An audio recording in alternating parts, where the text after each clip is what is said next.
welcome to Woodward's Watercolors headquarters. This is my beautiful little studio that I get to spend some time in painting, which is just a joy.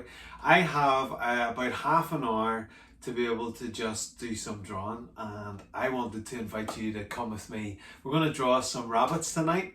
I want to show you practically how I do that. How I set up the space. I always have a candle that I like because I like the nice smell. I like the lighting to be nice. It's nice to be warm. I'm in my comfies, can't even see them, got my slippers on. So here I am.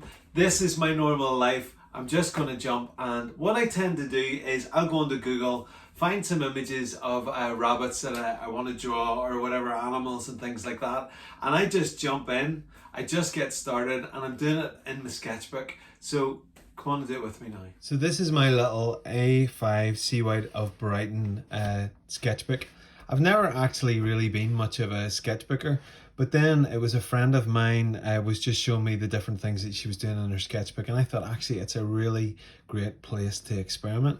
So I want to show you what I did one night. I think I had about 10 or 15 minutes late one evening, and I just thought, oh cool, I'd like to have a go at drawing some rabbits. So here they are. I was just sitting, and I started, I think with this one, I thought, jeepers, you know, the shape's not great, but I'm holding back from being negatively critical, and I'm looking to see, okay, well, I'm just getting sort of loosened up here, and I moved to this rabbit, which was more continuous line. Now then we started to get some shape, and I wanted to get some of the rabbit moving, and then capturing down to this one here being my very favorite, which I then actually turned into an etch and also into a lino print, and I loved the shape of this one.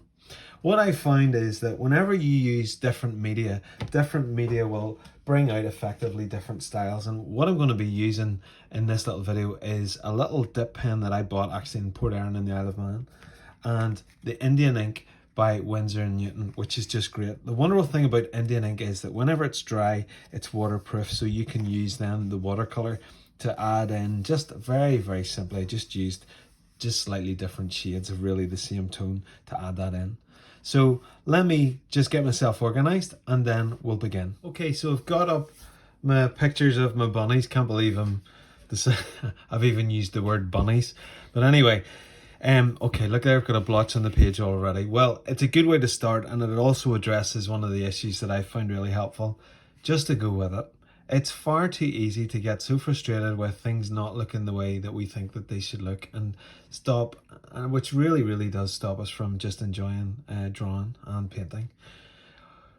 Paintings typically are underpinned by good drawings, and the way to get better at drawing is to keep doing it and to be encouraging and gentle with your assessment on the drawings that you've done.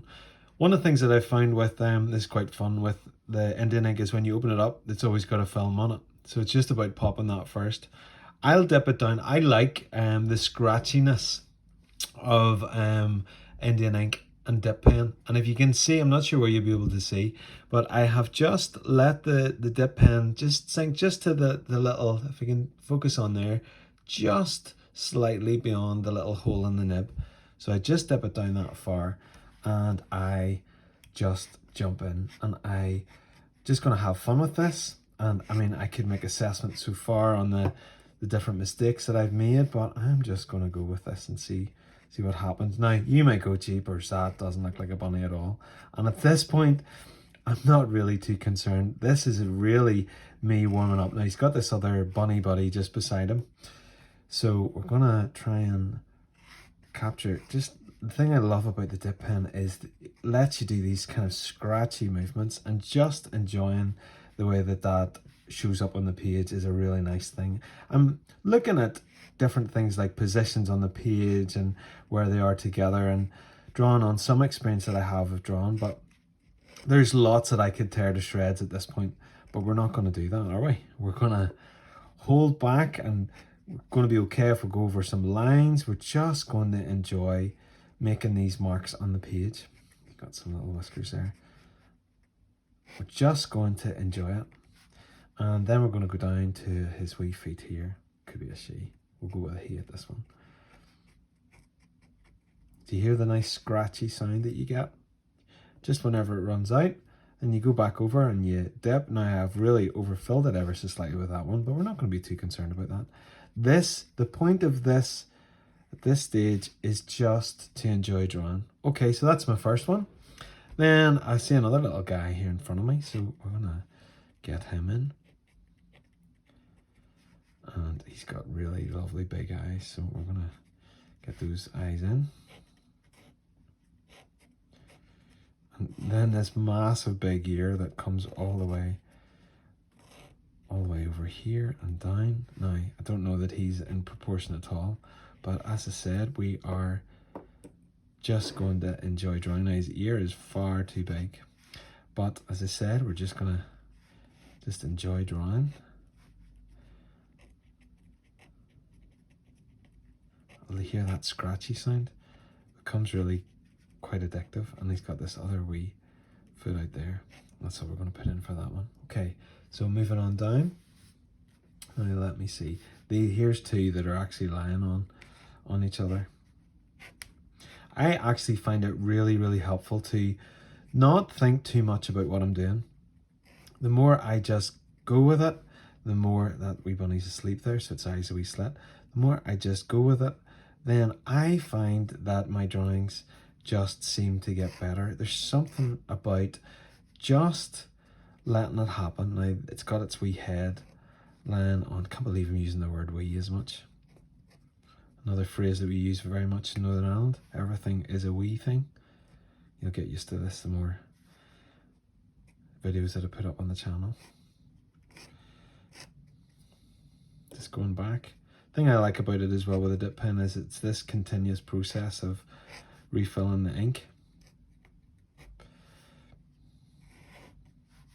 Oh, his body's a little too big there. Now, and the ears are sort of stuck back in. Leave this wee sort of chisel mark in there. Okay, that's all right. Don't think it's the best one I've ever done now, but we're going to keep going. And this wee one is a rabbit that is sitting up, and he's really got his ears they're poked up and listening.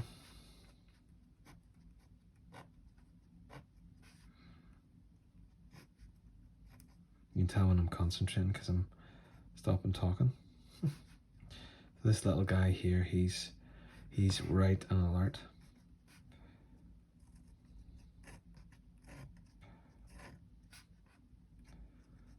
He's just sitting with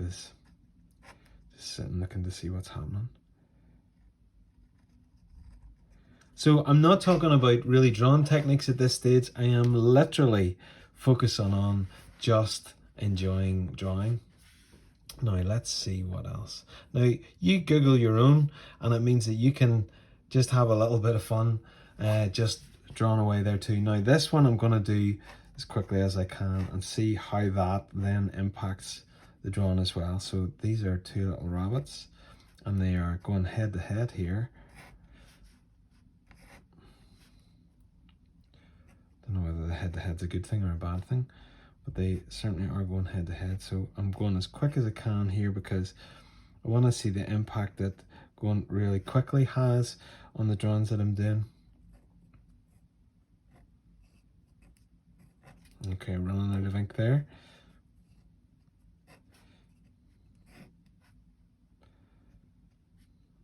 Now they're in the grass together, and I'm just going to leave that there, just like that, to give just a little bit of sense of that. I think we maybe have room for just one more here. Now let's see what else we've got. Some of them are absolutely hilarious. Okay, this little guy is sitting the other way, so let's draw him.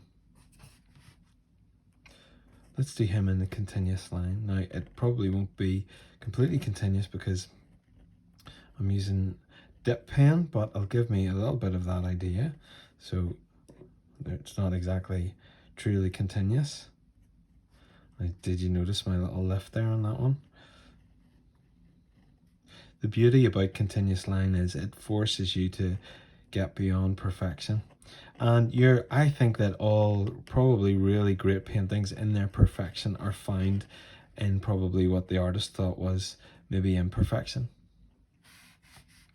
So this is the drawings of the rabbits, and what I'm going to do then is I'm going to let these dry.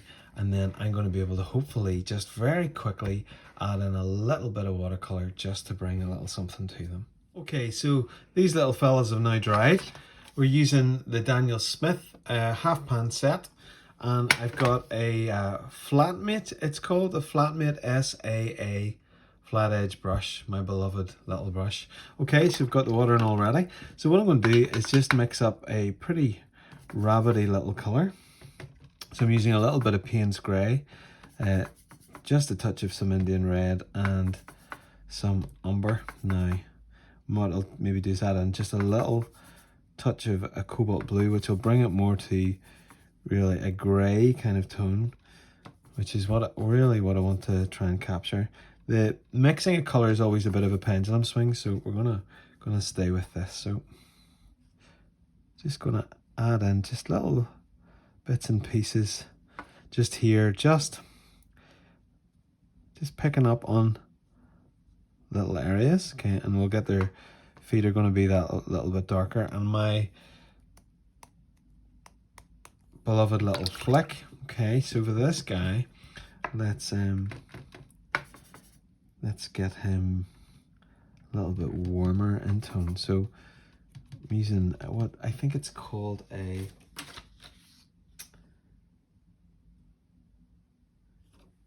think it's a quinacridone burnt umber, actually.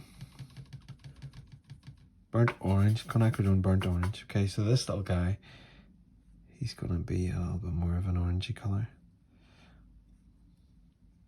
Just using the corner of the brush there, just picking up on little bits of them.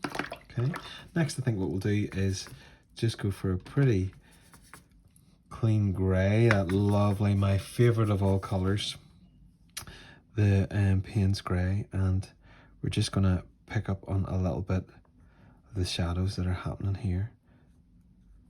These guys together, getting cozied in. Okay, and with this one, let's stay the same. This alert little bunny, just making those little areas a little bit darker. And for this guy, let's mix the burnt orange, quinacridone burnt orange, and some of the Payne's Grey together. And we're going to go down here, just getting that little line there and just a little bit underneath. And we'll stay the same. Let's add in, so we've got a little friend, little fly come onto the page. For this one, we're going back to that more kind of grey tone, these two going head to head together. Now what I do sometimes is let the watercolour pull that little bit more in the darker areas, and that's going to give you that little bit more shade. So there you go.